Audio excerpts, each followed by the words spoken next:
So I don't have a purple today. I don't have a purple shirt, but I think I have everything in reach, so I can be quick. So let's get started.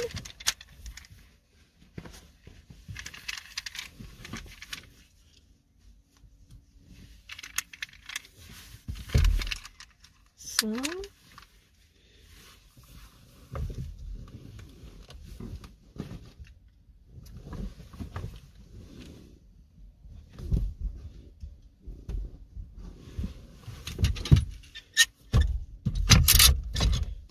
and yeah, I need the water from the back. What's that sound? I have the extra phone. And it's a bit windy actually, so I brought an extra shirt. Though it's just 21 here.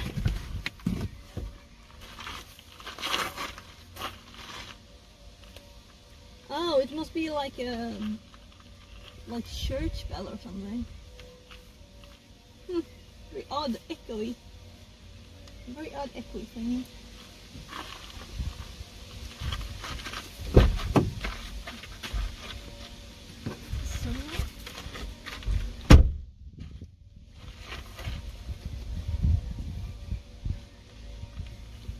So, over or under the shirt?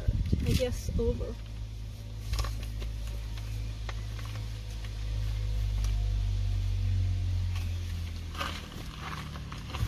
And the battery. And let's put the car key in here.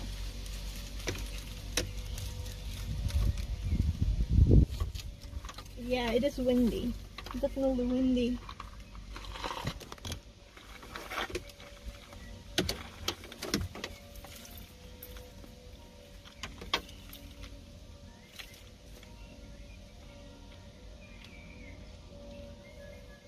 What's that sound really?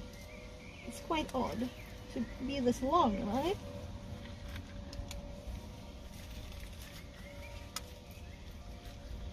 So, battery. And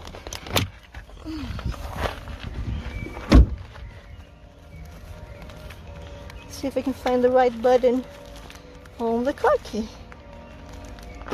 There. So I was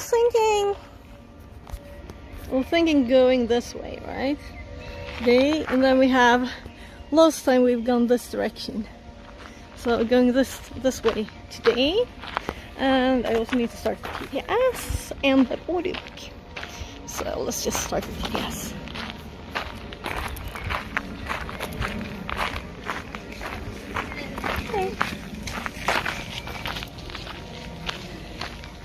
I think they just did a little food from the little flowers. Yeah, I think that's quite okay. Alright. There. So let's see that this one is at max volume. If I stop the TTS, start it, we should hear it. Connected to channel fix at 42. And the camera is there. Oh, the birds. You can see the wind, right?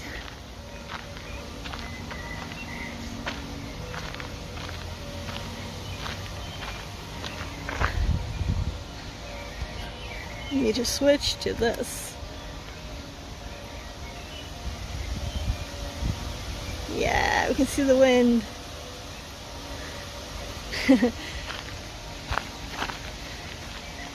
So,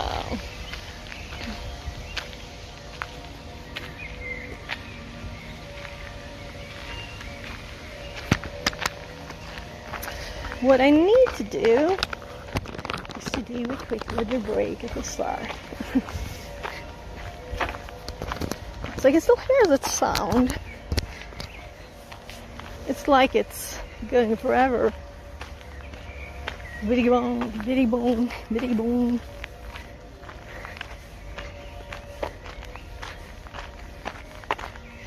So I'm gonna start the book.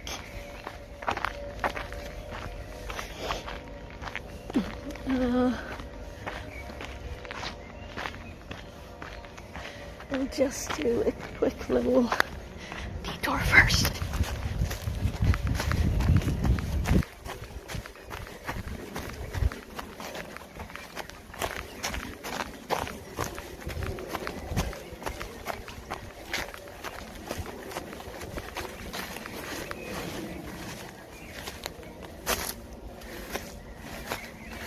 That looks good.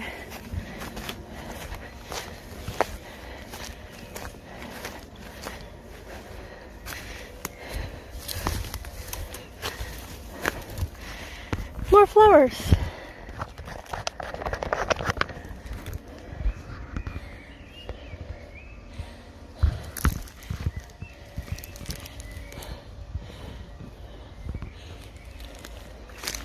I wonder if those are snowdrops in Swedish. I'm bad at flowers. Quick pause, I'll be right back.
There. We should be back. Let's just double check that.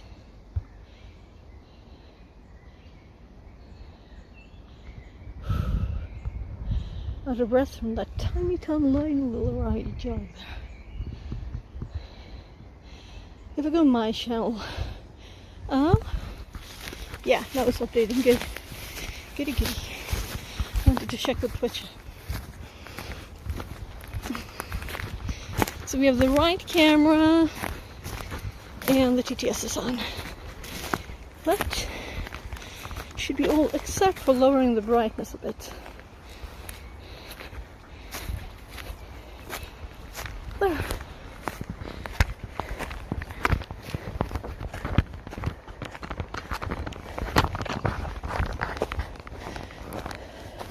Time for the book.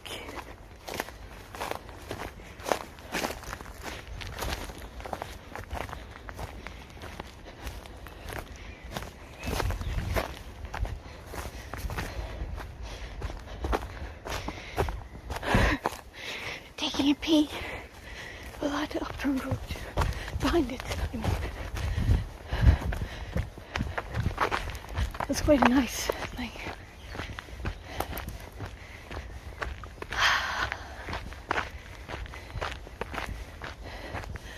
Antenna.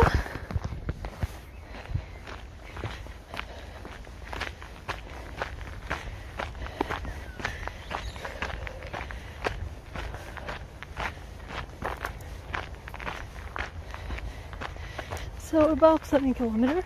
Oh, little bird. That was tiny. So last time I at the end I got a bit of pain in my knee. So I'll make sure not to bounce down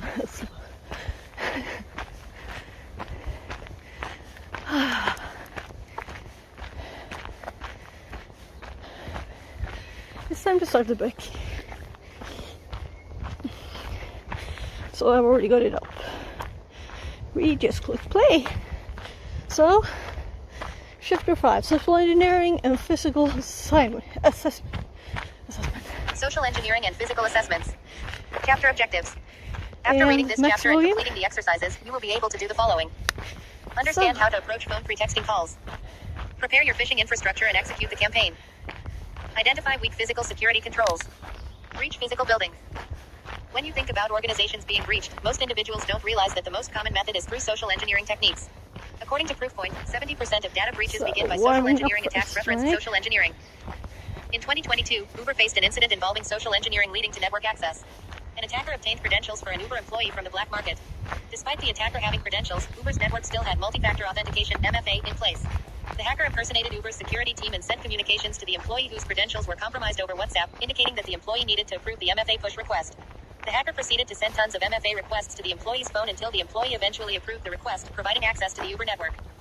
109. Organizations can have the strongest technical controls, but people will always be the weakest link.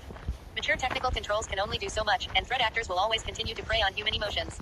With that being said, technical controls, from a perimeter perspective, have significantly advanced over the past few years, making red teamers more creative each day with campaigns. In addition to social engineering, as COVID-19 came into the picture in 2020, the focus seemed to turn away from physical security with fewer employees in the office. However, sensitive information and internal network access are still present in businesses with a physical location. Some organizations may have formed and flourished during COVID but don't necessarily have the proper physical security controls in place, so threat actors can take advantage of them. We are seeing a shift of employees returning to the office without proper physical security controls in place and a lack of employee training in this area. Phone pretexting. Let's dial into your target. Phone pretexting during a red team event is a valuable tactic that operators can leverage as an initial access vector. The method focuses on coercing an individual to perform actions such as providing internal company information or convincing the user to navigate to a fake login portal based on a persona, such as help desk personnel, being used by the operator over the phone. As you prepare for phone pretexting, you will need to begin reconnaissance for your target organization. Reconnaissance. Reconnaissance during phone pretexting provides the background of how to execute your phone pretexting campaign. Organizations constantly post through social media channels or release information through news outlets. You will want to obtain an idea of commonly discussed subjects within an organization if you plan to utilize specific subjects. An example of leveraging information from the media includes one organization acquiring another. Utilizing this information could be a perfect way to impersonate an individual from the help desk at one organization because it would be challenging for an employee to verify another employee if an acquisition is in process. When it comes to choosing the personnel you are targeting, there are a few factors to take into consideration before randomly choosing folks. First, you need to identify if the organization has its employees working remotely, hybrid, or in person. If the employees are back in the office, including the person you are impersonating, this will ultimately lead to quickly being burned during a red team event. Once you know the employee's office presence, you can approach the person you want to target. For example, if the help desk is a department you want to impersonate, ensure that the help desk is not in the same office as the folks you are targeting. Main focus you will want to identify is not folks working in other locations who can't quickly verify your identity by walking over to your desk. Right, so Another factor to consider when choosing personnel is not focusing on folks or targeting leadership roles unless you see that as a viable route. Typically, you want to go after folks who are at or below a manager level when choosing personnel. only Ben flex. The best way to find employees is by taking advantage of the information you gather during the overall open source intelligence (OSINT) phase of your red team event and leveraging the data to identify the roles of the folks you can target and the technology in use from DNS records. You can find OSINT collection methods for understanding an organization's public presence Take in a lot Chapter of 4, weight Modern on Red Team the right Methodology one. and Tools. Actually can feel it a Quote, little bit, so additionally, you will want to use a sock puppet account when identifying targets from a granular perspective and for crafting your maybe I persona. will walk When you're away evaluating potential today. We'll targets, see. shorter tenure of an employee will yield a better result for targeting purposes because that Because employee I is don't still want to adjusting to the start security culture of the organization. Depending on the with persona of having a choice, you painful may or knee, may and not then we need have to stand 7 up kilometers infrastructure. left. If you choose to stand up a landing page, The you can time find to instructions for standing up infrastructure do. for social engineering campaigns in the Spear Phishing, Time to Reel in Your Target section later in this chapter. You can leverage spear phishing scenarios alongside phone pretexting to coerce users to carry out whichever action you are looking for them to carry out, including having a target visit a phishing landing page that you control or downloading a payload on their machine. When you gather information it's on potential running targets, you can downhill. prepare and organize your targets in a manner as And outlined in Table obviously it 5.1. didn't do good Documenting and for me. organizing your data as you go are crucial from a reporting standpoint. Table 5.1 Documenting phone pretexting data. Okay, thank you. Employee name, role number, tenure, call date and time. Will Smith, business analyst 123456789 6 months January 25th 2025 11:03 Ann Haley AP associate 123456789 2 years January 26th 2025 10:01 Jane Doe HR specialist 123456789 1 year January 28th 2025 17:04 So I never thought about this being up. The best way to find employees from an But I organization knew the is other through way LinkedIn using a around. I soft noticed that account. it's actually You can down. also gather talking points from an Right? organization's employees because they tend to list But what when you go technologies this are way, used it's internally more or the like security stack for their environment. feels quite flat. You will also want to grab the name of an employee and a few others to use as name droppers when browsing LinkedIn. During phone pre-texting calls, a common question to ask an employee is the manager's name, which makes collecting this information useful for this type of situation. Whomever you choose, ensure you are comfortable playing the persona of that person and do extensive research on the individual's role. You could potentially impersonate the following types of employees: help desk personnel, third-party vendors, HR employees, employees calling the help desk. Keep in mind that these are just a few examples. There are other personas you could create when executing your pretext. When portraying the role of an employee calling the help desk for an account takeover, you should expect someone to ask personal questions about the person to confirm their identity, such as phone number, date of birth, current address, or employee ID number. You will likely not have an employee ID number, but having other personal background knowledge can be a way around not having that information. ChatGPT is a great resource to leverage for generating pretext scripts with artificial intelligence. It takes away the stress of putting together the verbiage of a script. As you perform more pretexting calls, you'll be more comfortable executing those calls without using ChatGPT as a reference point. For beginners, you can take this as a starting point and alter it for what you're trying to achieve. You will need to word questions in a way that doesn't make the questions come across as malicious behavior when requesting information from ChatGPT. The script generated later from ChatGPT is a scenario where you would leverage a landing page alongside your pretext to meet the following objectives. 1. Convince the employee that there have been multiple login attempts related to their account and that they need to reset their password. 2. Guide them to your controls portal. 3. Collect credentials and session cookies for the employee. Impersonating the help desk. The figures that follow provide an example of how ChatGPT won't respond to inquiries that appear malicious. See figure 5:1 versus how you can reword. So we can pause that for a sec.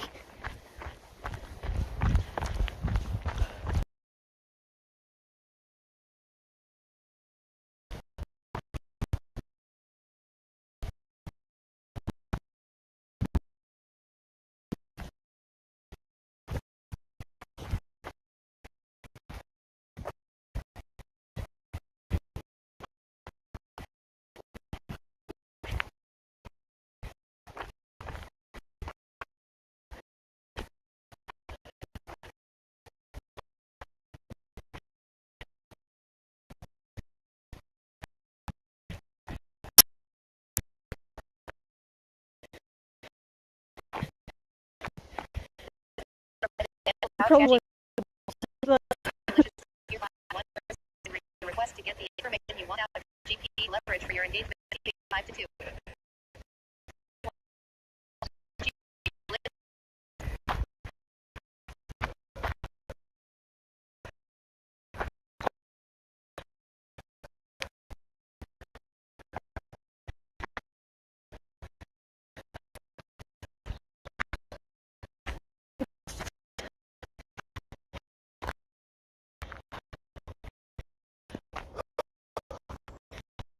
You can take this script as a starting point and alter the talking points, but this figure gives you an idea of how you should word your script. Execution. Now that you understand how to identify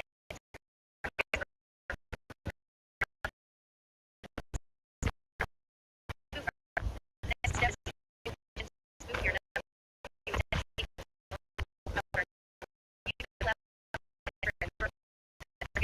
desk. For example, you can corporate HQ number.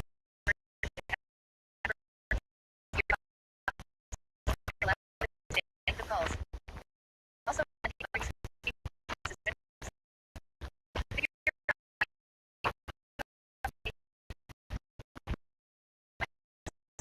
phone numbers utilized for caller ID.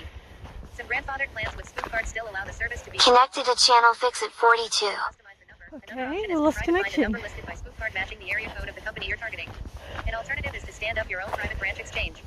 STACKTITAN has created a great walkthrough on how to get this fully set up at https://rip.stack-sid-spoofing/. Documentation. Documentation at any phase of a red team event is crucial because engagements typically last for weeks at a time. When performing any pretexting calls, you can create a table for notes as you make calls when targeting each individual. The sample documentation provided in the text that follows is from the perspective of a fictitious organization named after documenting the outcome. Consider the following scenario. You are impersonating the help desk indicating to the employee that their device is out of sync. The employee needs to re-authenticate their device by visiting a portal controlled by you. Doing so will result in you, the red teamer, gaining access to their account. Table 5:2 outlines how you can track your notes during phone pretexting. Table 5:2 example. Employee target number timestamp spoof persona and number. Outcome. Will Smith 1 2 3 4 5 6 7 8 9 0 0 9 30 23 9 a.m. Help desk. 1 123456789 Acme call will impersonating the help desk to indicate that Will's device was out of sync with M365 for MFA. Will indicated he had not noticed any issues but was willing to get the problem sorted with Acme. So Acme very directed Will to the slow portal and down. provided his credentials and MFA code.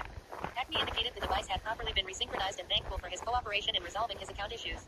Acme ended the So call I at don't this point. hurt any. Spear phishing, time to reel in your target.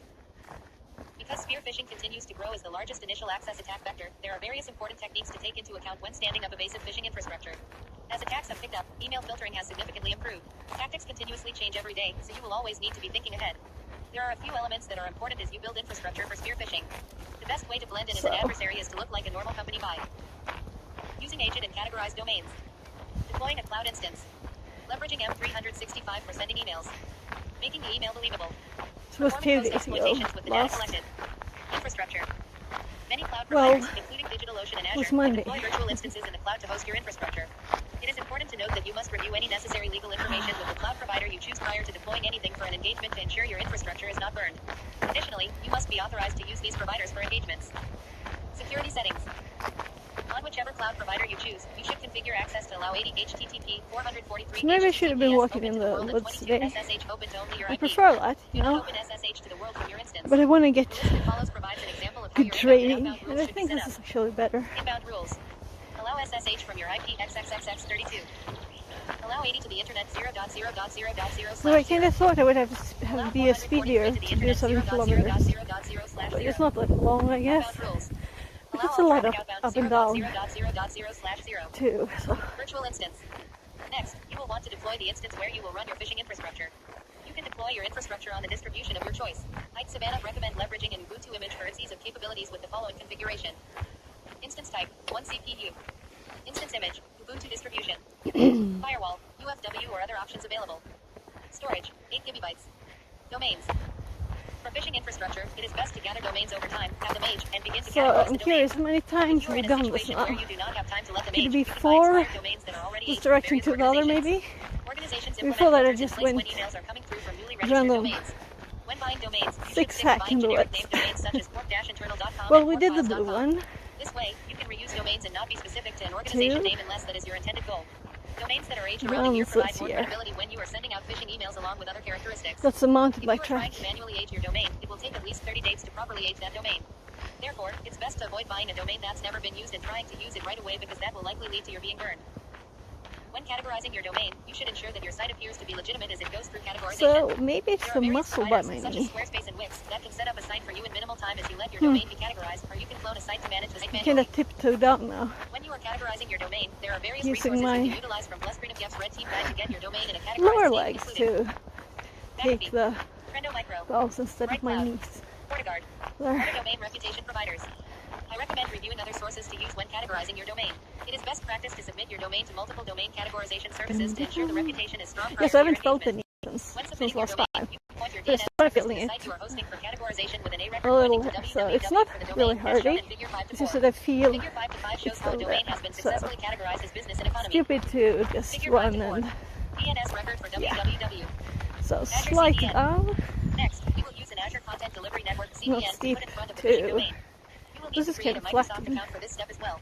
Figure 5 to 6 shows how to select the Azure CDN standard from Microsoft Classic, and Figure 5 to 7 shows how to configure the CDN endpoint with your domain. Figure 5 to 5. Reviewing the domain for categorization. Figure 5 to 6. Azure CDN Classic. Figure 5 to 7. Azure CDN configurations. A I'm building having a spree. tissue. For the phishing landing page, you will use a building spree by Cuba Gretzky at 1.5 Gretzky. kilometers. A building spree is a man-in-the-middle framework that allows you to capture credentials and session cookies associated with a user. With the cookies, you can bypass multi-factor authentication (MFA). The tool utilizes fishlets, consisting of a configuration file and YAML targeting your site of choice to capture the end user's traffic. A few vital terms we will reference during this section are defined as follows. Fishlets, configuration files tailored to your targeted site for phishing. Lures, fishlets that can be graph options and other options. Redirectors, the site a user sees before the actual landing page to force user interaction and hide your actual fishlet from scanners on the internet.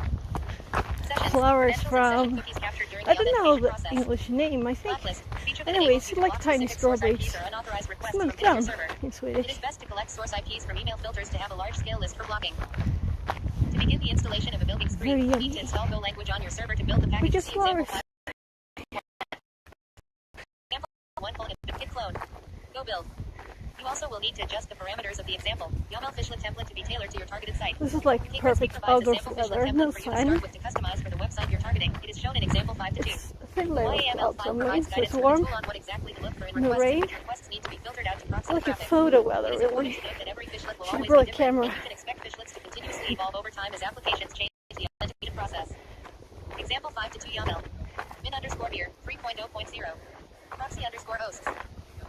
Fish underscore sub, less than replace underscore subdomain greater than, orig underscore sub, less than replace subdomain greater than, domain, less than target underscore domain greater So, than, session, this is true, tempting. underscore landing, true, auto Should we underscore do the filter, blue true, today? sub underscore filters.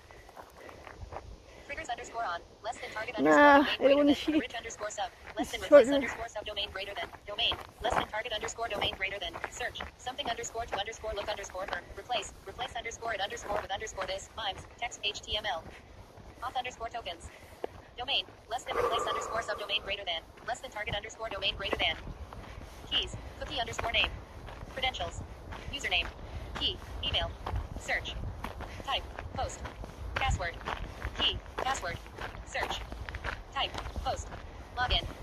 Domain, less than replace underscore subdomain greater than, less than target underscore domain greater than, path, less than path greater than. There are multiple variables inside of the sample file that you will need to understand. Proxy underscore hosts. This section defines the domains and subdomains used to proxy between the legitimate server and end user. Sub underscore filters. This section leverages string substitution filters for the dynamic content when proxied. Auth underscore tokens. This section indicates which cookies are captured in the response being proxied. Credentials. This section identifies the data captured in the post requests, that is, username and passwords. Login. This section indicates the domain and the path location of the phishing landing page that will appear to an end user. The following are other options to consider having in your profile. Auth underscore URLs. This option, shown in example 5 to 3, is used to define the path that can only be accessed by an end user upon capturing all the tokens needed for the session. Example 5 to 3 in auth underscore URLs section.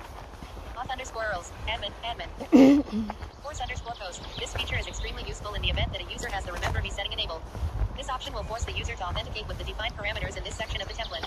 Example 5 to 4 demonstrates this option by leveraging a regular expression for the key value pair in the body of a post request. When a post request is sent to the session's path, it will look for any key related to the request that needs to be present to be able to insert or replace the arguments. It's so In warm. this case, it will look for the key string user with any characters afterward because any value can be supplied for this key due to the wildcard for the user. Key defined. For the key pass, it will also look for the string that patches pass with at least 4 characters afterward.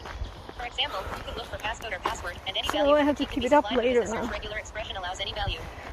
Example 5 to 4a force underscore post section. Force underscore post. Path. Sessions. Search.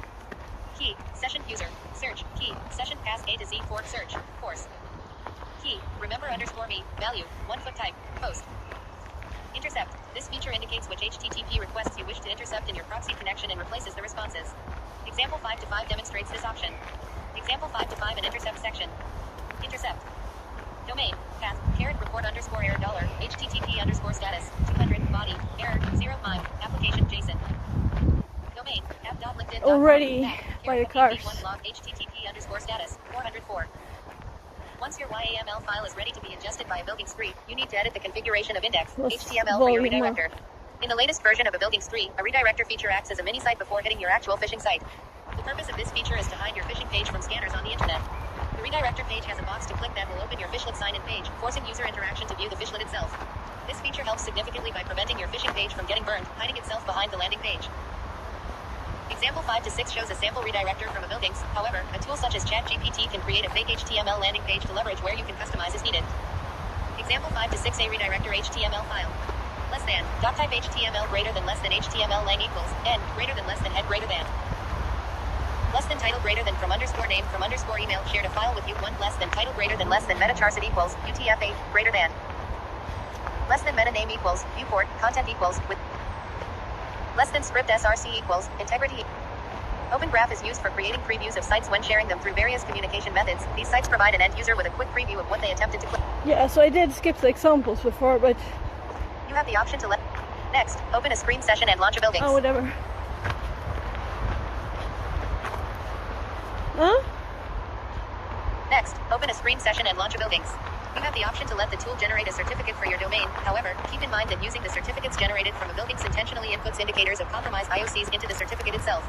It is best to manually generate a certificate using a tool such as CertBot, as shown in example 5 to 7.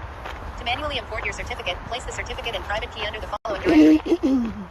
tilde evilgeeks/crt/site/hostname/visualname.crt tilde evilgeeks/crt/site/hostname/visualname.key. Ensure you place the certificates in this directory prior to launching a Buildings. Example 5-8 demonstrates the syntax, and figure 5-8 shows how to launch your Buildings instance. Example 5-8 deploying a Buildings commands. Screen S evilgeeks. Evilgeeks 2p fish let's debug. Config auto-cert off disables auto generation of let's encrypt certs. Figure 5-8. I don't think this examples, there are mostly commands and quick explanations. Formulating your email or instant message. ChatGPT can be leveraged as a resource to create your campaign similarly to the way you used phone pretexting earlier in this chapter. See figure 5 to 9 and figure 5 to 10. It is important to keep your emails in plain text and avoid flashy banners where you can, unless they match one to the company branding. Typically, most companies have branding resources you can use to understand their color scheme and vector artwork. Figure 5 to 9. ChatGPT, spear phishing text formulation. Figure 5 to 10. ChatGPT, output. E5 licenses. Using E5 licenses during testing will provide the most aggressive analysis against your campaign and indicate whether or not your email has a chance to make it through most email gateways. You do not necessarily always have to use an E5 license. However, if your email can get past Microsoft's email protections, you will probably have success against a majority of other vendors' email gateways. You will have to use trial and error during testing because new detection methods are constantly developed, but using these licenses gives you a chance to develop more bypass techniques. Another free option is leveraging Mailtrap to test your emails. Execution. Once you're ready for execution, be sure to test the Lure URL you created previously and run it from a private window on your machine and also your phone. If possible, test the authentication process to ensure cookies are properly captured. If you're using an Azure CDN in front of your domain, whatever the Lure URL generates is, you will swap it out with the Azure Edge name. Your endpoints should look like the following. Azure Edge, your endpoint.azureedge.net. Your Lure, More your flowers, domain.com/user/login. Final URL, when you're all set, you have a few options for how to include your Purple, URL. yellow. Embed the URL White. inside of text within the email, which is less stealthy. Add the Lure URL into an M365 document, ensure it does not hyperlink, and then share the doc with the person you're targeting, which is stealthy. Oh my god.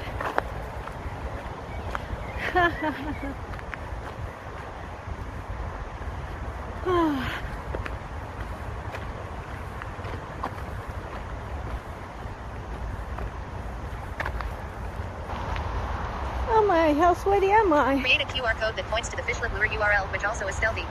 After you've identified the method, you will have your URL in your email.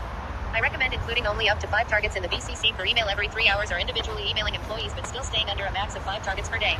If Microsoft suspects you are spamming folks, your account will be limited in sending out emails for your campaign, so it's important to go slow. Prior to sending out your email, make sure you have your setup ready to go to perform post-exploitation. I recommend the following setup. Virtual instance in the region of the organization you are targeting to use for proxying your traffic. Windows Virtual Machine, or VM, proxy your traffic through your virtual instance. Cookie Editor extension inside the browser of your Windows VM. The Cookie Editor extension is useful to import the session you've retrieved during your phishing campaign. You can write on the session cookies to emulate the user you've obtained the cookies for during the campaign. Token Tactics v2. You can obtain an Azure Refresh token from the ESTS auth cookie using this tool with the following command. Get Azure token from ESTS cookie ESTS auth cookie 0. ABCAPTK. Graph Runner. This is another post-exploitation tool targeting the Microsoft Graph API that is useful to have ready to go into the post-exploitation phase. Can you hear us from the inside? Keep in mind that anything discussed should be authorized and in scope for the client. Many individuals underestimate the access that can be obtained by physically breaching a building. In the following sections, we will discuss physical access technologies and physical bypass tools that can be leveraged for a physical assessment. An important aspect prior to diving into these sections is understanding your client's expectations for physically breaching their building. You will need to identify which methods are in and out of scope for gaining access, establishing hours allowed to access the facility, evidence they wish to be collected, and how they would like the impact to be shown. It is crucial to have points of contact POCs available at all times during a physical engagement because things can go wrong at any time. An additional component to take note of is ensuring a letter of authorization (LOA) has been established authorizing you to perform the engagement. So Regarding the the facility you trees are don't targeting, look you should very also plan tasty to obtain anymore. third-party consent from whoever owns the Too actual grown. facility. A legal counsel can help provide answers regarding LOAs and third-party consent forms. Remote reconnaissance. See if we can find During some. the OSINT stage of remote information Jeez. gathering, you'll want to identify images of Something badges, that's understand not the dress code, and gather satellite images of the facility to map out entry points. Additionally, you will want to identify whether or not security guards are present on site at the facility you will be targeting in the engagement. Satellite images of facility. The purpose of having satellite images of a facility is to identify its entry points. The stock image in figure 5 to 11 is not a real client facility. If an organization has a campus-style setup like this, it is important to notate the buildings for easy understanding when you are on site. You'll want to take note of how recently the image was taken, the number of vehicles in the lot, and whether the building is multi-tenant as well. Additionally, understanding where entry and exit points are at the facility gives you an idea of where to go if necessary to leave at any point. Figure 5 to 11. Physical building, entry points. Social media. Social media sites such as LinkedIn, Glassdoor, previously known as Twitter, and Instagram I think are I'll gold mines for collecting actually employee information. consign Many new this hires a post bit their badges for their first day or take photos at work and tag the organization. A trick I tend to slow. use for physical engagements for remote recon is finding employee photos based off hashtags or locations in Instagram. For example, if a company is named Acme, we Yeah, would search it's for not hashtags make- Born Again says, or use the location filter to be see careful of ticks. God bit last week. badge cloning. Next, we will dive into badge technology. Last week.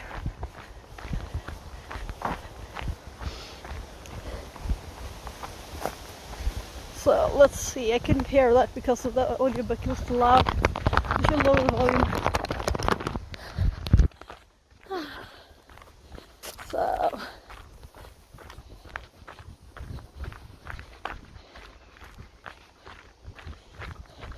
I'm just upping brightness because I have it very low.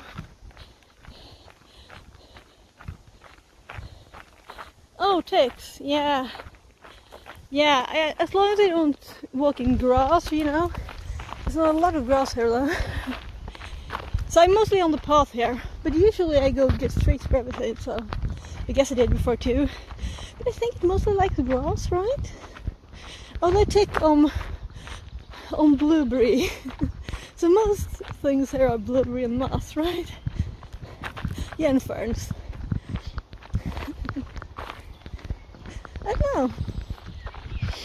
I don't know really, but I guess they must be on all the kind of things. Yeah, so outside our food store there's like a bus with like vaccinate yourself. Maybe I should.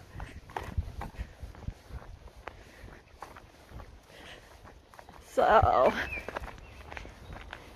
I don't know when I got a tick last. 2 years, 3 years maybe. But I'm not like undressed, right?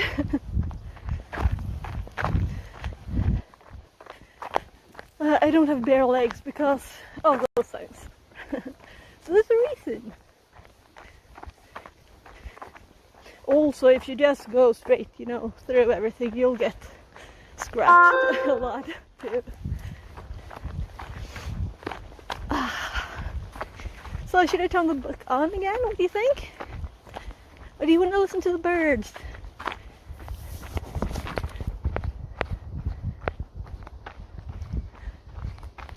We're quite far away right now. Yeah, so after just a few steps, which was tougher on the knee, this is much easier on it. That's funny. So just if you like, and now this is better too. Yeah, that kind of felt like rounding everything off a bit.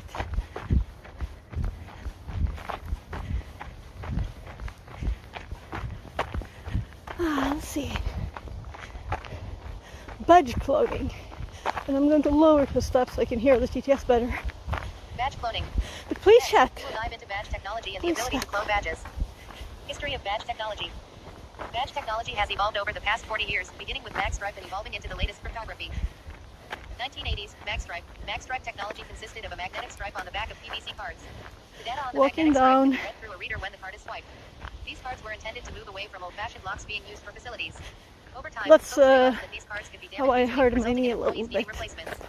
last time. It's not bad. 1990s, low frequency, I'm just taking it easy, so it's what get worse. Contactless cards came into play in the 90s due to the damage continuously occurring to the magstripe cards. These LF cards allowed users to scan their badge inches away from the reader using low proximity badge technology. The issue with these cards is the lack of security due to the data being read unencrypted. 2000s, high frequency 13.56 MHz smart cards. To provide You actually got the little reader and the card and stuff.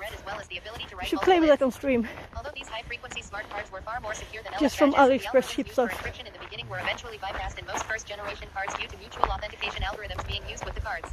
High-class legacy fell because its master key was leaked, which allowed anyone to decrypt the credentials leveraging this key. Probably. 2010s, smart cards, second generation. The second generation of smart cards Lots of stepped into ants using the on the Open road. Standards Industry Protocol. These standards are continuously updated so that they provide the latest security to be used in the data being exchanged between badges and badge readers. Technology released during this era includes HIT COs and the new HIT I-Class SE, which are not clonable at this time. Present day, besides phones being used for access control, the latest technology used among government facilities is hit crescendo. This technology is FIDO2 certified and can support PKI and PIB standards. The technology leverages a zero-trust security approach that can be used for physical and network access. So I'm walking all these really steep bits today. Some organizations are not in a position to upgrade their technology due to budget constraints. They Well, still then- actively utilize less secure technologies such as LF badge technology. Operators can showcase these weaknesses in their engagements to help organizations understand the risks they present and the need to allocate budget to upgrade and secure physical security systems. Come on, It's wind. important to There understand was the wind, differences in low right? versus high-frequency technology discussed in relation to badge technology. Low frequency 125 kHz RFID. Lower frequencies carry less data. Trivial to clone. Older technology equals cheaper. Still very common. High frequency 13.56 MHz smart cards. Higher frequencies carry more data. Some can be cloned, most cannot. Newer technology equals more expensive. More secure, supports cryptography. Another key component to understanding badge technology is recognizing these key terms. Card credentials. These credentials indicate the method of authentication as well as the more specific variety in use. For example, badges and fobs are two different credentials. Card chipsets. Credentials also refer to the type of card or fob used, such as ProX, iClass, MyFair, or Indala. However, these names are more correctly referred to as the chipset in use, such as MyFair Classic 1K. Oh, 1K, I also want to go that way now. Card formats. These formats are mainly a string of numbers, just as a string It'll of be numbers so like much steeper down below. 96,780,058 may mean nothing until you are told it's a phone number. Card codes. These are the codes associated with a card. So we're going down to the golf court now in a bit, and it's quite steep there, so... Security bits. These bits are leveraged to ensure the integrity of data being exchanged between the card and access control system. For RFID cards that operate on 125 kHz, the card data formats typically are 26-bit and 35-bit but can range from 26 to 40 bits. For 26-bit cards, the facility code will consist of 8 bits, and the card code will consist of 16 bits, as illustrated in figure 5 to 12. The 35-bit format, proprietary by HID, consists of 12 bits, and the card code consists of 20 bits. The data being exchanged with both is still unencrypted. Figure 5 to 12. 26-bit format. High-class legacy cards were intended to be more secure through authentication and encryption. Yeah, I think my However, body is the starting to master key get was leaked warmed to the up. public, making them easily clonable. The image in figure 5 to 13 uses the stealth weakened data interpreter WDI. The access control data we want will be associated with block 7, which contains the encrypted facility code and access card number. This is the block you decrypt with the master key. You will also need to modify block 6, 8, and 9, which will be written with zeros. Figure 5 to 14 shows an example of the results of the credentials scanned from an iClass legacy card. Figure 5 to 13. Capturing iClass legacy. Figure 5 to 14. X value for block 7. How can I clone Slow badges? down as it's down. For years, WeGotcha has been the standard software that integrates with Raspberry Pi to reconfigure a badge reader such as Maxi Pro X or iClass R90. The Maxi Pro X operates at low frequency, and the iClass R90 operates at a high frequency. The higher frequency badges have the ability to read cards at a greater distance over the low frequency badges. WeGotcha is still a great So a firmware lot to of use when walking, reconfiguring badges with the unfortunately. ability to have an access point AP to connect to the reader and credentials being read by the operator from a web page available through the AP. I don't want to However, the risk Raspberry it, Pi it will be shortage beginning stupid, in right? 2021 made it difficult to obtain them. The latest tool to replace the WeGotcha framework is Doppelganger, set by the Practical Physical Exploitation team. This firmware tool leverages SmartPath Plus ESP32 I did kinda- USB-C devices to integrate into badge readers to capture access control card data Oh, for I don't- physical I- assessments. This capability is a game changer as a result of the Raspberry Pi shortage. This new firmware Yeah, I leverages shouldn't take those ESP32s, that which are low readily available. on the risk of like dog pee and stuff, right? Configuration management. Those are the DNS ones that server. are shoot Email still. and SMS notifications. Web interface management. Doppelganger is open source. However, you have the ability This is to what the purchase big ones look everything like. configured from ESP32 up to a fully reconfigured badge reader as needed from store.physicalexploit.com. If you prefer to manually rewire Yeah, the badge reader let's yourself, do there is this. also a full guide at https://github.com/pointers-sec/doppelganger. Tab equals readme OK My hands. Once the firmware is configured, you have the ability to receive text messages on your phone when a badge credential has been picked up by your reconfigured badge reader. Notifications for badge cloning have stepped up the game because before you had to just hope you picked up the badge credentials. Figure 5 to 15 shows the interface of the tool and how you can access the credentials being read via the web page and have notifications sent to your phone. Figure 5 to 15. Doppelganger tool interface. Ready to grab credentials. Figure 5 to 16 shows an iClass R90 HF reader reconfigured with Doppelganger's firmware. The reconfiguration is done within the reader itself, looking normal from the exterior. When attempting to clone badges, you can leverage a crossbody briefcase bag to carry the reader as well. Figure 5 to 16. Doppelganger firmware inside iClass R90. Dead tree. Once you're close enough, the credentials will transmit from a user's badge back to your reader for you to clone to your own badge. You will always want to act as if you are unintentionally bumping into someone or grabbing something nearby the person you are targeting to ensure you get an accurate read. Once you've obtained the credentials from badge cloning, you will want to write the credentials to a blank card. Depending on the frequency of the badge reader and technology in use, this can vary from the following cards, but the two most popular types of cards are T5577 used for ProX and Indala 125 kHz. I-class used for cloning legacy I-class readers and performing downgrade attacks 13.56 MHz. To write your credentials to a blank card, you can choose from tons of tools on the market, but the two most popular options are the Proxmark 3 RDB4 and the iCopyX. The Proxmark is an RFID tool used for sniffing, cloning, and reading RF tags. To use the Proxmark 3 RDB4, you will need a laptop to clone the credentials. However, the iCopyX takes away the need for a laptop component because this is much better for the niche, you know. Credentials because the Proxmark is also built into the device. See the following sites. But I'm noisy because I need speed. Credentials picked up from an LS badge reader and cloned them to a blank T5777 card. You will want to leverage a Proxmark 3 to clone your badge credentials to a blank badge. Step 1. Connect to the Proxmark 3. Proxmark 3 Dev TTYACM0 Step 2. Clone the badge as shown in Figure 5 to 17. Figure 5 to 17. Cloning credentials. Step 3. Verify the clone has worked as demonstrated in Figure 5 to 18. Figure 5 to 18. Proxmark 3 LF search to verify. Creating badges. You can create badges relatively easily by leveraging the following supplies and steps shown here. Something to take note of when creating badges is ensuring the color logo is clear unless it is not clear on the actual badge. Another item to take note of is using the proper colors associated with the badge, that is, their hex values. This is the time to be persistent about making something look identical. There have been multiple occurrences where an employee has lifted a badge and brought it to their face to review. Taking the time when creating the badges avoids them looking suspicious in this type of occurrence. You will need the following materials to create a badge. Spare hotel key or clone kit card. Badge clip or lanyard. PVC card punch. So I do hear it. 8.5 times 11 inch sticker paper. Scissors, knife, and or razor blade. 3-inch clear Gorilla tape. Steps to create a badge are as follows. Step 1. Put the ID on sticker paper. Step 2. Apply the clear tape and cut out the card. Step 3. Place the sticker paper on the ID and use an X-Acto knife to cut out the edges of the hotel card. Step 4. Punch a hole in the ID with the PVC card punch. On-site reconnaissance. There are multiple key points you want to cover once you're on-site for an engagement. Having the right equipment is key for on-site recon. An ultra-zoom camera is recommended for capturing photos from a great distance. The Nikon Coolpix P1000 is a great choice for its 125 times optical zoom capability. Additionally, you will want to confirm information collection during remote recon and gather new information. Confirming what was discovered during the remote recon. Confirm and identify entry points based off a map you created for reference. Let's do this. Current dress code by We should go the normal way, right? Badge information matches what you found during remote reconnaissance. So the puzzle just up ahead. If no badge information was discovered during remote recon, your goal should be to obtain that information immediately when on site. Mostly I don't want to disturb the goal first, right? Note of employees entering and exiting, noting big groups exiting during this time. Identify most used entrances and exits. Identify break and smoking areas. Observe the security culture in place, taking note whether people are willing to help folks entering and exiting.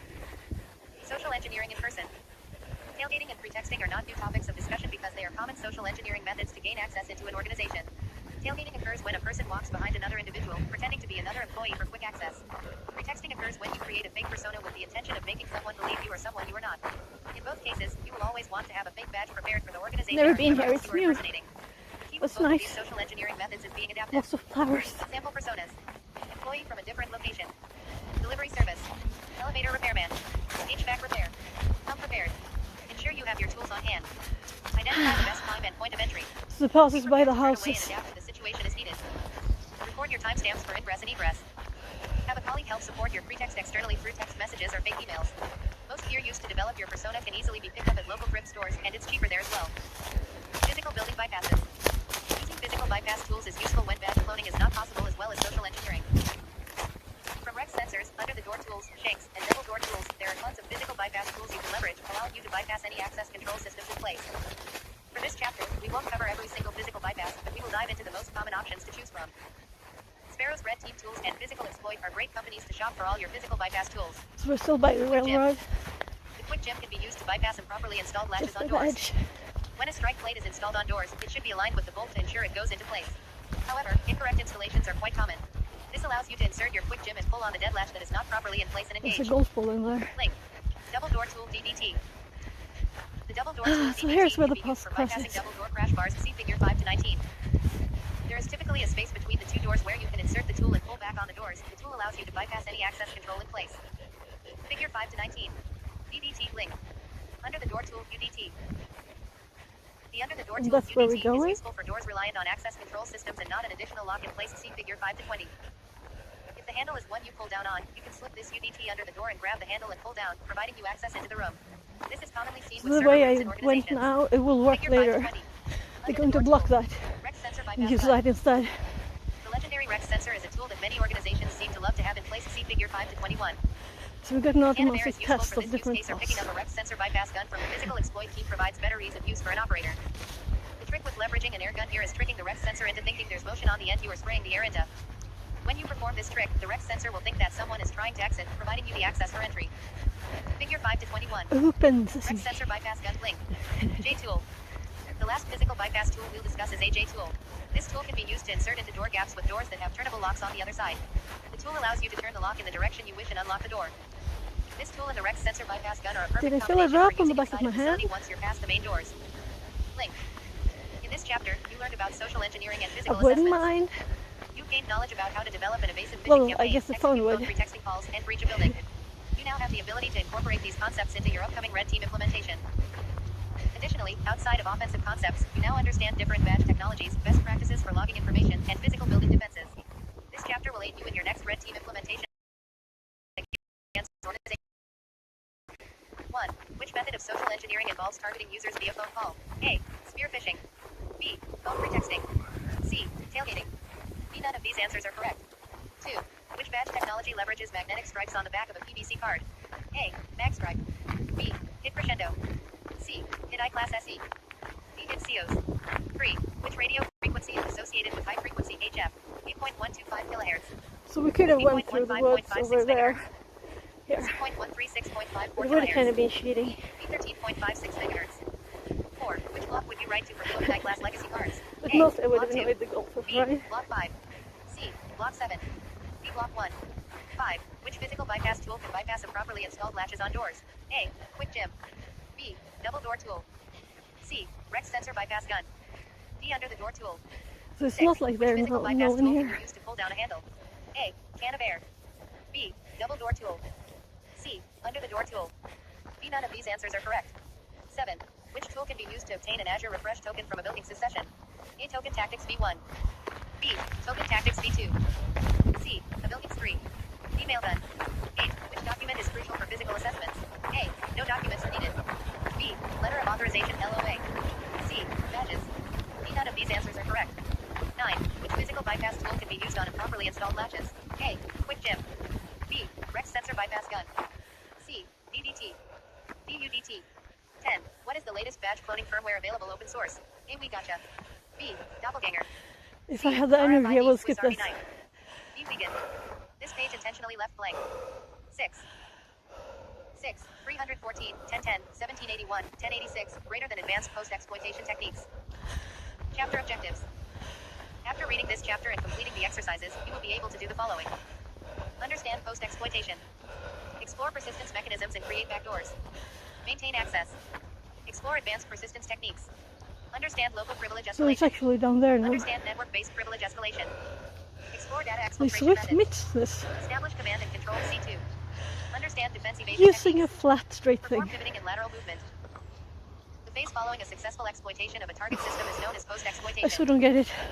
This critical stage determines a hacker's ability to maintain access, escalate privileges, extract But it valuable was data, during and evade winter. detection, ensuring long-term control over So the I imagine compromised environment. skis maybe? The purpose of But this why not chapter put is it to back cover to this advanced one? post-exploitation techniques, equipping you with the knowledge and skills necessary to navigate this complex landscape effectively.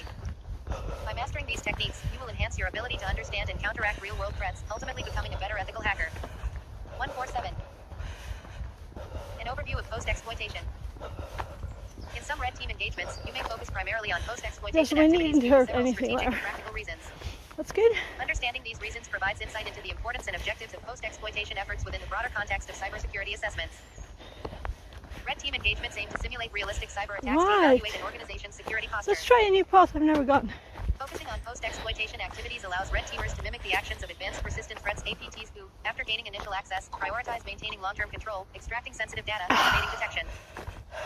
By concentrating on these activities, red teamers can provide a more accurate and comprehensive assessment of how well an organization can detect, respond to, and recover from sophisticated attacks. Evaluating detection and response capabilities and understanding the impact of a breach. Post-exploitation Well, I'm activities not test an sure. What do organization's you think ability to that? detect and respond to intrusions that have bypassed initial defenses. This effort includes assessing the effectiveness of security monitoring tools, incident response procedures, So and we're the overall going resilience of right. the IT environment. Red teamers can identify gaps in these areas and provide recommendations for improvement, thereby enhancing Okay. the organization's ability to handle That real-world looks attacks. like messing By engaging around. in post-exploitation And it's activities, still a red bit teamers can steep, so- evaluate the potential impact of a breach. Doing so involves understanding what sensitive data can be accessed, how far an attacker can move laterally within the network, and the extent to which critical systems can be disrupted. This So assessment helps my organizations directional arrow is prioritize this way security and measures then based on that the way potential consequences of a in my successful head. attack. Post-exploitation focuses on techniques for maintaining persistent access to compromised systems, which is a key objective for My many knees attackers. feels this, or rather the Red right one. teamers use these techniques to test the effectiveness of endpoint protection, patch management, and other security controls designed to prevent and detect such persistence. Leaking a Testing bit helps organizations strengthen their defenses against threats that seek to from establish here. overhead within their networks. I don't mind. During post-exploitation, red teamers often target credential harvesting and privilege escalation. These activities So are I crucial should for have taken understanding the other the one. It's not effectiveness of as an steep. organization's Yeah, identity and access it kind of is management IAM steep policies. too at the end. By exploiting these areas, red teamers can reveal weaknesses in how credentials are stored, managed, Yeah, and let's protected, do it leading on to the improved left security leg here. practices. Post-exploitation Saving my activities right allow red knee. teamers to create complex attack scenarios that involve multiple stages and techniques. These scenarios provide a more thorough test of an organization's security posture than simple penetration testing. So, and then They we can go uncover through the vulnerabilities west that may only be exposed through a series of chained exploits, thus offering deeper insights into potential security weaknesses. Improving blue team capabilities. A So, I've focus on never been here. post-exploitation helps the blue team defensive security teams improve their detection and response capabilities. By analyzing the techniques and So tactics used by the red that's team where during the boat post-exploitation, club the blue is. team can enhance their threat hunting, monitoring, I and think incident response processes. ate a mosquito. The Computer Security Incident Response Teams, CSIRTs, and Chief Information Security Officers, CISOs, of many organizations operate under the presumption that they have already been breached. Rather than focusing solely on preventing intrusions, this is what we call the assume compromise mentality. In this way, they prioritize continuous monitoring, detection, and response capabilities, acknowledging that even with robust preventive controls, sophisticated attackers may still find ways to penetrate the network. By adopting this mindset, defensive security teams can better allocate resources toward understanding attacker behavior Slow down. post-exploitation, improving incident response capabilities, and implementing stronger detection mechanisms, ultimately creating a more resilient security posture. Figure So 6 to 1 lots of shows how bugs. lessons learned from post-exploitation activities by the red team help the blue team. Collaborative learning and improvement. Continuous. Improvement and adaptation. Enhance continuous logging and monitoring. Create automated playbooks. Incident response Oh, improvements. there's a way to Strengthen here. defense and recovery. Mechanisms. Enhanced detection techniques. Proactive threat hunting. Nice to explore Detection new response. places. Learning monitoring. Improving blue team capabilities. Figure 6 to 1. Improving the blue team capabilities. So we have a bit of Post-exploitation this. activities often involve techniques that bypass signature-based detection systems. Blue teams learn to focus on behavioral analysis to identify anomalies in user So this activities, is network hard, traffic, so and I'll system walk. processes. Exposure to sophisticated post-exploitation tactics encourages blue teams to deploy and fine-tune advanced monitoring tools, such as security information and event management SIEM systems, All endpoint right, detection and that's for response when it's EDR wet. solutions, extended detection and This could response get XDR, slippery. and network detection and response NDR tools. Exploring XDRs. Ah, I smell the XDR weather. systems represent the evolution of traditional I security want to go solutions by kayaking providing a now. unified, holistic approach to threat detection and response. In the past, we ran siloed security tools that operate independently. We could do XDR that. integrates data from multiple sources including endpoints, networks, We cloud can do workloads, that. email systems, and identity management platforms. The power of XDR lies in its ability to automatically correlate and analyze security events across different security layers, providing context-rich alerts that help So this security is where teams it understand usually the full gets scope of down. potential threats. There. XDR platforms can automatically identify and respond to security incidents, significantly reducing the time from detection to remediation. This capability is something to keep in mind when performing red team So and a ethical bit hacking extra engagements. there. Not too much though. XDR platforms are increasingly leveraging artificial And that's a bit intelligence and steep machine too. learning capabilities to enhance their threat detection and response capabilities beyond traditional rule-based approaches. Modern AI-powered XDR solutions can analyze security data in real time, identifying subtle patterns and anomalies that might indicate sophisticated attacks, while also learning from new threats to continuously improve their detection accuracy. These AI capabilities enable XDR platforms to provide predictive threat Never detection heard and anyone automate complex shout response before. workflows. By understanding the specific techniques used in post-exploitation, blue teams can better leverage threat intelligence to correlate indicators of compromised IOCs with ongoing activities, enhancing their ability to detect similar patterns in real time. Blue teams can develop threat hunting hypotheses based on the post-exploitation tactics observed during red team engagements. This proactive approach involves searching for signs of adversary behavior that might have evaded initial detection. Post-exploitation activities align with various tactics and techniques in the MITRE AD and CK framework. Blue teams can use this framework to map out adversary behaviors and identify gaps in their defenses. Observing post-exploitation scenarios helps blue teams identify weaknesses in their incident response plans. They can update and refine these plans to ensure a more I think we effective and need to use coordinated the response time to in a real-world good way incidents. now though. Blue teams can develop detailed playbooks for Too many specific detours. post-exploitation activities, such as lateral movement, Even if it privilege was escalation, and me data officially, exfiltration. right? Not just These playbooks provide step-by-step guidance on how to detect, contain, and remediate these activities. Incorporating post-exploitation scenarios into tabletop exercises helps blue teams practice and improve their response to complex attacks. These exercises, real-world, enabling to identify and address gaps in their response process. Blue teams can enhance endpoint security measures by understanding how red teams achieve persistence and evade detection. This effort might involve implementing stricter access controls, better patch management, and more robust endpoint protection configurations. Post-exploitation activities often involve lateral movement within a network. So we're past halfway, so we can speed up a little bit without worrying about ending, I feel. Ability to move freely within the environment. Red team activities that focus on privilege escalation highlight the importance of managing privileged accounts effectively. Blue teams can implement or enhance privileged access management PAM solutions to strengthen security around the use of privileged accounts. PAM refers to a comprehensive set of policies, practices, and tools designed to manage and secure the access I guess of I need to train more generally too. Privileged accounts, such as administrator or root Never accounts, had that often before. elevated permissions that, if misused or compromised, can lead to significant security But problems. yeah, I haven't done that many times yet, Monitor so privileged account usage through capabilities such as session recording, password vaulting, just-in-time JIT access, and least privilege enforcement. These best practices help reduce the risk of unauthorized access, human error, insider threats, and external attacks while making sure that only authorized users have access to sensitive resources and only for the duration necessary.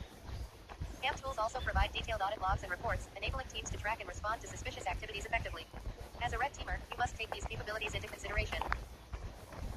As a red teamer, understanding and addressing privileged access management PAM is crucial because PAM solutions are specifically designed to thwart the techniques you rely on to escalate privileges and move laterally. so there's something on the other side. Most PAM solutions make it significantly harder to exploit That's a configurations or beacon. default credentials for privilege He's going escalation. back. They provide session monitoring and recording for privileged users. If you compromise a privileged account and attempt to access sensitive systems, your actions may be logged and reviewed, increasing the likelihood of detection during or after your engagement. Bees Store on the privileged flowers. credentials in secure vaults, eliminating hard-coded credentials or direct access to passwords. This makes it challenging to extract passwords from scripts, configuration files, or memory, common techniques used during red team engagements. Even if you compromise a lower-level account, its access may be too restricted to pivot effectively. PAM solutions often enforce frequent password changes, remember to session slow timeouts, and down. one-time access tokens, making it harder for you to Slow maintain down. persistence in the environment without being detected. PAM tools use logging and alerting to detect unusual access patterns, such as accessing systems outside of normal hours or from unexpected locations. These alerts can notify blue teams about potential unauthorized activity, including your presence in the environment. To effectively deal with PAM as a red teamer, look for potential misconfigurations, such as accounts not enrolled in PAM or PAM processes that are not applied uniformly across the environment. You can also exploit the human factor. Because that's Reporting really phishing hard for for privileged me. users or exploiting weak approval processes for access requests can help you bypass PAM controls indirectly. You can also focus on non-privileged So accounts we're first. avoiding the same By thing. compromising and pivoting through regular accounts, you may uncover ways to exploit systems without triggering PAM defenses directly. Familiarize yourself with the specific PAM solution in use, e.g., CyberArk, Beyond Trust, Decodic, to identify weaknesses or configuration gaps. Post-exploitation activities often leave traces in system logs. Blue teams can improve log enrichment and correlation techniques to ensure they capture relevant data and can correlate events across different systems. Enhancing real-time alerting mechanisms based on post-exploitation behaviors helps blue teams detect and respond to suspicious activities more quickly. Regular debriefs and collaboration between red and blue teams promote a culture of continuous learning and improvement. Blue teams gain direct insights into the latest adversary tactics, techniques, and procedures TDPs and can adjust their defenses accordingly. Conducting thorough post-mortem analyses of red team engagements, focusing on post-exploitation activities, helps blue teams understand what went wrong, what went right, and how they can improve their Just defenses. stop and enjoy it. Creating feedback loops between red and blue teams ensures that lessons learned from post-exploitation activities are continuously integrated into defensive capabilities. It's very nice, How to right? maintain access, use persistence mechanisms, and create backdoors. Using persistence mechanisms and creating backdoors are important components of post-exploitation activities. They enable you, an ethical hacker, to maintain access to compromised systems over an extended period, often without detection. Let's explore different types of backdoors, techniques for implanting them, and strategies for avoiding detection, supported by technical examples. Post-exploitation and living off the There's land two case study. dolls. Both I was Typhoon like, and Salt that's Typhoon are something two highly bigger. sophisticated cyber espionage groups linked to China, each employing advanced techniques to infiltrate critical infrastructure and telecommunications networks. Their operations are notable for their stealth, persistence, and the potential for significant geopolitical impact. Bolt Typhoon avoids traditional malware by using built-in system tools like PowerShell and Windows Management Instrumentation (WMI) to blend into legitimate network activity. This is also known as living off the land (LOTL). You will learn more about LOTL later in this chapter. LOTL makes detection extremely difficult because it does not leave behind typical malware signatures. Salt Typhoon targets core network infrastructure, including routers and network management systems, using LOTL techniques similar to Bolt Typhoon. Types of backdoors. Application-level backdoors are malicious modifications or additions to legitimate applications that allow unauthorized access to a system or network. These backdoors operate at the application layer, making them particularly insidious because they exploit the trust placed in commonly used software. Let's go over some examples of the types of application-level backdoors. Web shells. Web shells are scripts that allow attackers to execute arbitrary commands on a web server. They are typically written in scripting languages like PHP, ASP, JavaScript, or JSP. Figure 6-2 illustrates how web shells work. Attacker backdoor front-end application. Back-end application attacker backdoor front-end application. Back-end application. Web shell payload. Persist web shell open backdoor send So I results. want to go Execute this way commands. someday. Command results. Figure 6-2. How web shells work. In Figure 6-2, the attacker identifies a vulnerability in the front-end application, such as an insecure file upload or a code injection point, and uses it to upload a web shell script. For example, the attacker might exploit a file upload vulnerability to upload a PHP web shell script to the server. The uploaded web shell script is stored on the backend server, making it persistent. This allows the attacker to access it at any time. For instance, the web shell script is saved in the web server's directory, such as /var/www/html/shell.php. The attacker accesses the web shell by navigating to the URL where it is hosted and passing commands through the URL parameters or HTTP requests. It accesses the web shell via http://secretcorp.org/shell.php. CMD equals HOMI to execute the HOMI command on the server. The backdoor interprets the received command and executes it on the backend application. The execution results are captured by the backdoor. The web shell script executes the HOMI command on the backend server and captures the output, such as the username under which the web server is running. The results of the executed command are sent back from the backend application to the backdoor script. Oh, I The backdoor forgot. forwards the command results through the front-end application back to the attacker. The attacker receives the results and can issue further commands as needed. Forgot to turn back to A simple TTS. PHP web shell might look like the one in example 6-1. Example 6-1 web shell in PHP. Less than Let's PHP. check. If ISIT $_get CMD, system $_get CMD. Closing curly bracket. Question mark. Greater than. 429. We have lots The of short time. script exert executes system commands provided via the CMD URL parameter. All Let's good. explore a few additional examples of web shells written in different scripting languages, such as ASP, JavaScript, and JSP. Connected to channel Fixit 42. Applications. Example 6-2 web shell in ASP So, applications. like lowered. Less than %. If request. Query string CMD less than greater than div of J shell.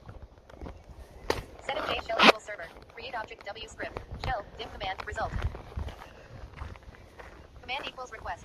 Query string CMD. Set result equals of J shell. Exec command response. Write result. STD While I'm out. waiting, Read I all might set of J shell equals nothing. And if percent greater than. as well do some other stuff, This ASP script like creates a drink web shell that water. executes commands passed via the CMD query string parameter and returns the output. Example 6-3 shows a web shell example in JavaScript Node.js. Example 6-3 web shell in JavaScript Node.js. Good thing I have two bottles today. First time ever I'm closing down. Const exec equals required child underscore process. HTTP. Create server read. Res equals greater than. Const URL equals new URL read.url. Const CMD equals URL search params.get CMD. If CMD. Exec CMD. Error. STD out. STDERR equals greater than if error. Oh, Res. Right head 500. Content type. Text plain. Res.end error.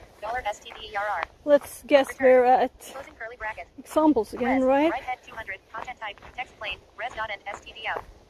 Closing curly bracket. Closing parenthesis semicolon. Yeah. Else. Although it seems mostly text. To use these web shells, you would deploy the respective script on a vulnerable web server and then access them via a web browser or an HTTP client, passing the desired command as a query string parameter. You can obscure the actual commands or code within a web shell by manipulating strings or using indirect references. You can use string rotations and segmentation by breaking up strings into smaller parts or rotating characters to make them unreadable without reconstruction. You can also convert commands into their hexadecimal equivalents, making the code harder to read at first glance. For example, the command system cat etc. password could be encoded as